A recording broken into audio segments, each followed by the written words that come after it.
Welcome to Verbal Pick Radio, where we give you a verbal image of life, and we are everyday people. Like to welcome y'all to the show. Now, today, we got a special guest, which is Marcus the Nutritionist. And the reason why I have him on this show, y'all, is because during the wake of COVID-19, as you all know, black people were on the front lines of the deaths that they said essential workers, but when you looked up the ailments that we suffered from, which actually COVID attacked, which was diabetes, high blood pressure, hypertension, and all the ills, right? Everything we had before. Everything we had before, right? Now, we're going to take you back to slavery times up into the modern times, right? Now, our diet, we was giving scraps, the chitlins, you know what I mean? They eating half the hog or whatever. So we never really had a diet that was beneficial to us, right? And I'm just setting the stage, right?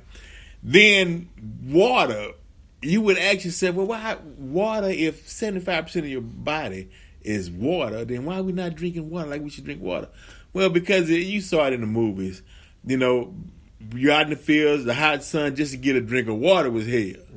You know what I mean? So subconsciously, us just taking in that water or even embracing water, subconsciously in back of our mind, it's like we still shy away from it because of the abuse that we took from getting water, and water is essential. So I brought Brother Marcus, the nutritionist, on the show so we can break down some terminologies and show you all the importance of being healthy and nutrients and actually calories, right? So, Brother Marcus, now as I set that up on the bad dieting that we started from the beginning, so we got to correct this. Now, how do a person motivate themselves or understand how important it is to maintain a healthy diet? There's a lot of ways, and I want to first say that I'm not the only way to do this, right? There's a million ways out there to do it, right? I'm speaking to you from experience and what I've put 20 years of my life towards, right? There are other people that do it different ways. I base my theories on how the human body works, not by what I think is going to make work or fad diets or keto this or all that kind of stuff that really, I'm not going to say nothing wrong with these things, but if you pick up a book and you decide you're going to follow that book isn't made for you necessarily. It might work. Right. It might not work. Right. We don't really know unless you have somebody that's watching you, monitoring what you're doing to see how you react to whatever food plan that is. You're just shooting yourself in the foot. Thanks. Right? Your body takes about 10 to 14 days to react to really anything. So I could tell you to go out there and chew on that tree branch out there. You're probably going to lose weight for about 10 to 14 days until your body figures it out, and then it's going to stop. And then what do you do? Right. You already know. So kind of back to your question, you know, there's a couple rules that I try to play by personally, and I tell my people, my clients the same thing, is that, you know, it's a balance, right? There's not necessarily wrong with you going out and having fun with your friends on a weekend or Friday night or Saturday night, whatever it is, right? But if you only eat twice a day the rest of the week, and one of those meals is a salad, one of them's some stuff you shouldn't be eating, well, 50% of your intake is garbage. Mm-hmm. Period, right? You break it down to where you eat 4 or 5, let's say 6 times a day, which is really what I feel like you should do. That's 42 meals in 7 days. If you have 1 or 2 or 3 bad meals, you're still 98% clean. It's not going to affect you so much. Right. Flip side is you got your coworkers, or you work a 9-to-5 job, and you got a coworker that eats crappy breakfast, crappy dinner, but decides to eat a nice little chicken salad for lunch. Well, still 2/3 of its intake are crap. And that's kind of how I kind of gear people towards. If you want to eat bad, it's okay in moderation if the other 98% of your intake is good. Okay. Does that kind of make a little sense of what I'm trying to say? That makes a lot of sense. You can't go hard Monday through Friday and then screw up the entire weekend if you have a goal to reach. I mean, if you're just trying to live your life and all that, that's one thing. But like you brought up a minute ago, we're dying. Right. I'm 50, be 51 coming up in August, and I'm at that age where my friends are dying. Right. I mean, and they're dying from, like you said, it's prolonged blood, high blood pressure, heart attack, strokes. They all got diabetes. Then they're taking all these medicines, and it just ends up being in a vicious circle of just crap. And honestly, it drives me nuts. I watch my parents go. I'm blessed. Both my parents are still alive, but they're taking bags of medication. It's just my dad. As a matter of fact, my father got bladder cancer from a combination of two medicines that he was taking, and gave him cancer. Right. So we're in this bad spot. Right. We really are. Yeah, we're not eating.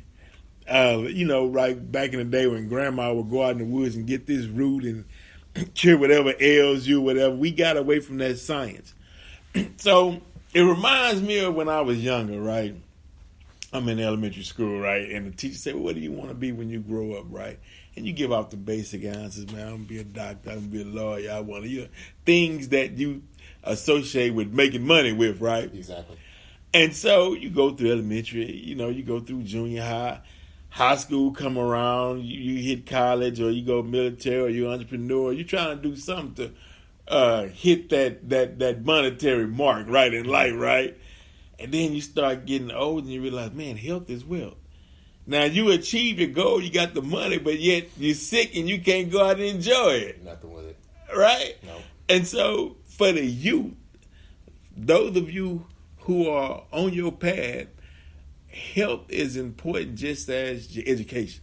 Because you want to enjoy the fruits of your labor, right? Exactly. Now, can you break down calories? And the reason why I'm saying this is because, and this is not for those who are privy to this information. The reason why I'm saying it is because some terminologies and words we hear, but in our school system, and even in, we can say even in the church, or maybe start on that. Right? Yeah, we're not getting that information. Yeah. So it's important, and why we have brothers such as Marcus, the nutritionist, on the show, so you can get an in-depth knowledge on what is, right? Exactly. So calories, bro. What is that? So here's the easiest way I think I can break this down for you, right? And it's as layman terms to be pretty simple, right? So every day you wake up, I'm going to use you for numbers just off the top of my head.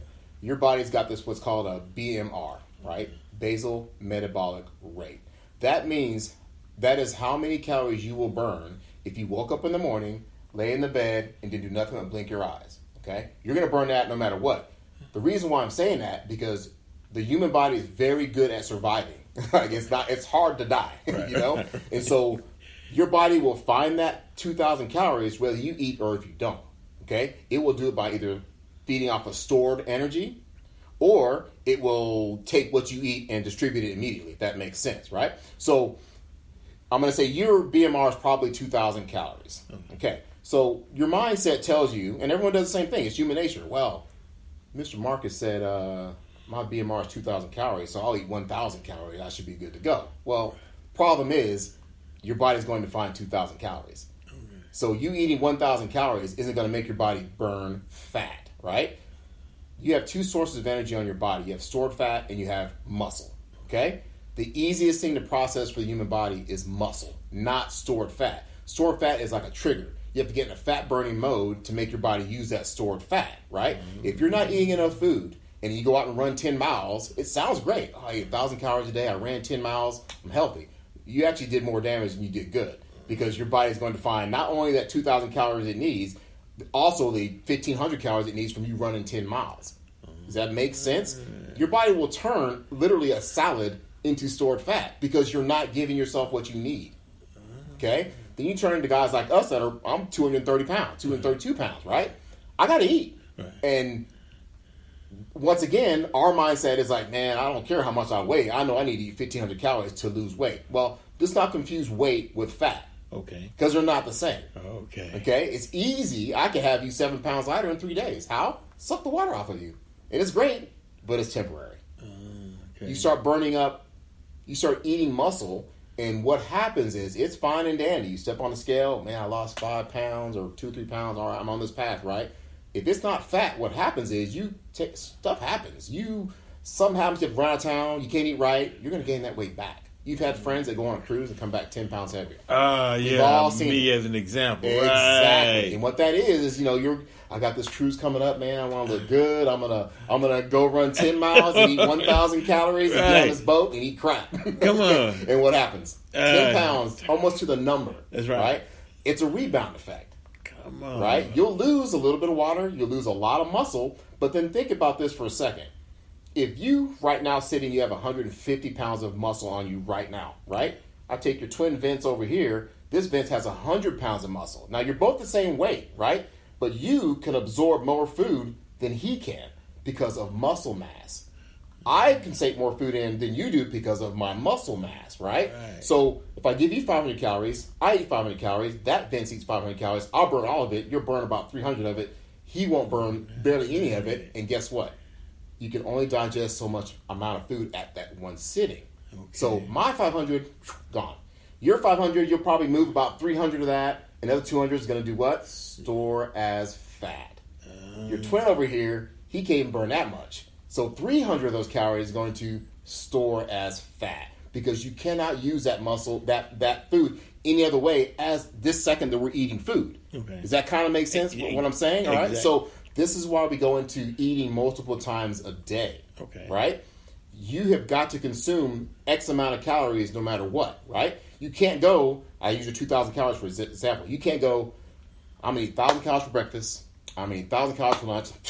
I'm done. I'm good for the day. Well, then it goes back to what I just said. You can only burn 250, 300 of that 1,000 calories. The rest is going to go to your gut. Females will go to hips and butt. So that's why we break it down.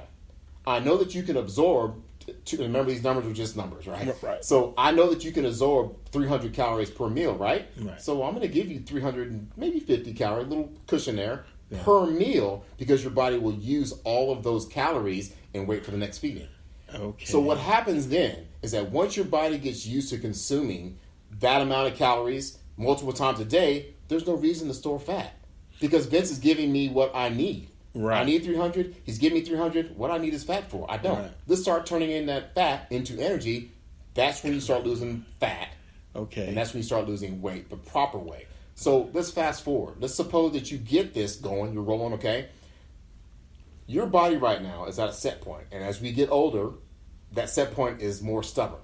Okay? This works out good and bad. Bad because it's hard to break that. Good because guess what? Once you make the new Vince, the new lean, hard, strong Vince, and you hold that for 3, 4, 5 months, that is your new set point. Does that make sense? It makes sense. That's why I am how I look now. That's not genetics. My dad is overweight. My mom's overweight. They all got diabetes. I'm not that guy. Right. So the reason why I'm like this is because I've been like this for so long. Right. I could eat total crap for 2-3 weeks and it honestly would not make a difference. Right. Because I've been this way for so long. Right. So that's what we got to do. We got to get people united to understand what's going on so that they get to this point, reach a set point, and they can relax. I can go on a cruise and I'll probably lose weight on a cruise. Come on. Well, that's because you have a science on how to make the body function in a healthy way. You broke it down in a scientific method. Yes, and a lot of, I've done this a long time. I'm the kind of guy, very analytical. Right. Things that I do, I won't let people know what I'm doing for 6-7 months. I'll test it myself. I've got a few clients. I might say, hey, I want you to try this out. Data. When I figure out what works, everybody gets it. Because that's what you do. You build bodies. Exactly. Right. Exactly. So you build bodies for people who get so fit to where they can actually go into competition. Yeah, this weekend, as a matter of fact, I have two gentlemen that are competing this weekend. One of them is 58 years old, sitting right now at 3% body fat today. Come on. All right, 3.5 today. Right. Yeah, right. The other one's about 4.5. Right. And they were dad bods. They were just normal people. Right. Took me months to get them there, but we're there. And you're there. Now, do you have any social media or any way people who might be interested in actually trimming down or want more knowledge or actually want to attend some of the events and watch what you do? Instagram. I'm on Instagram. I do a lot. Right. So right. I train youth athletes. I race cars. I do all. So my social media is a mixture of everything. I got stuff all over the place. So I do not. I don't have a. I guess you could say health specific deal. Right. My information's there. Okay. My Instagram is MARX_WLLMS. All right, done there. Make sure you all look him up and support, because this is supporting time, right? We supporting each other. Now, in the wake of this, of the George Floyd verdict, right? Give us your intake on it. How did it affect you? How did you feel about it? You know, I don't like having hatred in my heart. Right. I have I got a 15-year-old son. I think you have kids, right? Right. Yeah. 3. Yeah. How old's your son? You have boys, right? Yeah, boy. My boy is 17. Okay, so you're gonna feel what I'm about to tell you. Right. You and I can't raise a young man. Right. We have to raise a young black man. Right. I think it's bullshit. Right. I hate it. Right. I hate it. You know, so I'm saying that because I am glad that he got what he got. Right. You know, I really am, and I hate to have to say that about anything, but he killed a man. In broad daylight, and we watched this. And watched him just look like he didn't give a damn. That's right, yeah. For 9 minutes. Right. That cannot be the example of policing in America. We couldn't nobody stand for that. Mm-mm. If we stood for that, we might as well just throw everything away and it's just over with. I mean, it's horrible. Right. That was horrible. And the reason why I'm asking is because that one moment in time before the verdict was read, everybody was unified and waiting for that outcome. Because we shouldn't have to. Right. We shouldn't have had this discussion right now. Right. You murdered someone. Right. Black or white. Right. You kept your knee on this man for 9 minutes. Right. And what I don't like about the situation is people that defend that. Right. I don't care if he was on crack. Right. I don't care what he did. 9 minutes of a man. I'm a Brazilian Jiu-Jitsu blue belt, 4 stripe. Been doing it for half my life. My son too, right? I know what a choke does to you. Right. It's not pleasant. Right. It's a horrible way to die.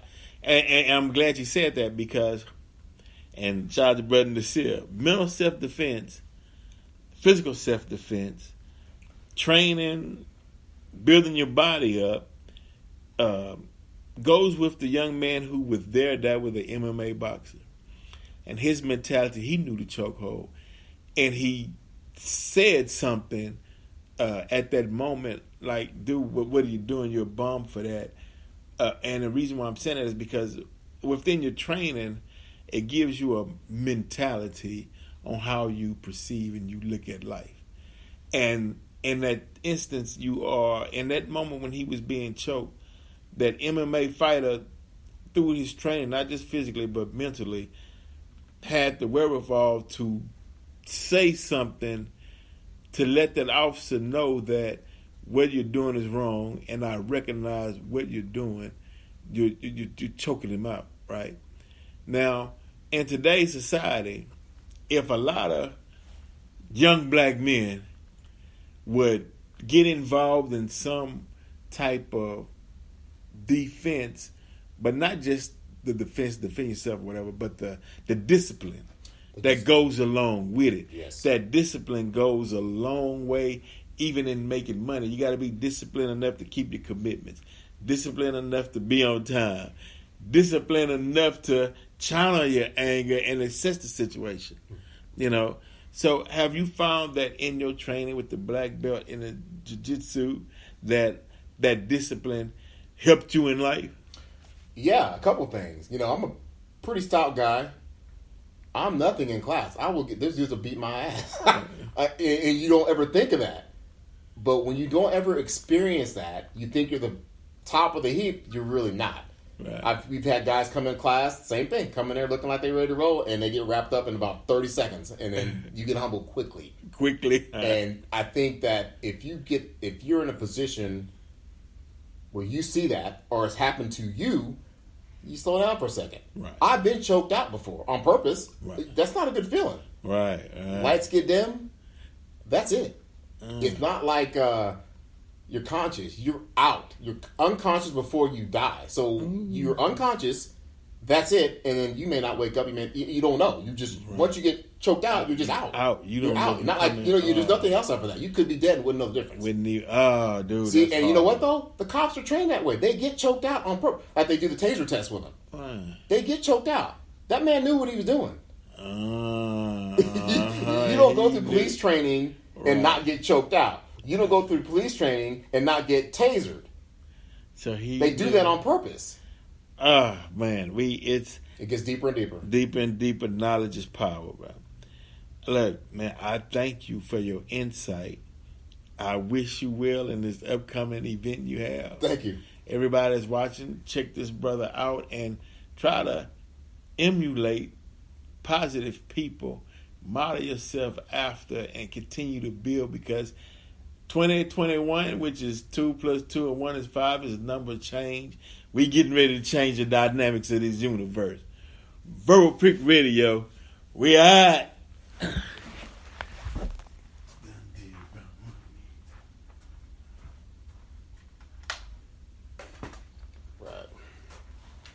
Excellent, dude. All right, man. Cool. Better more excellent. That's excellent.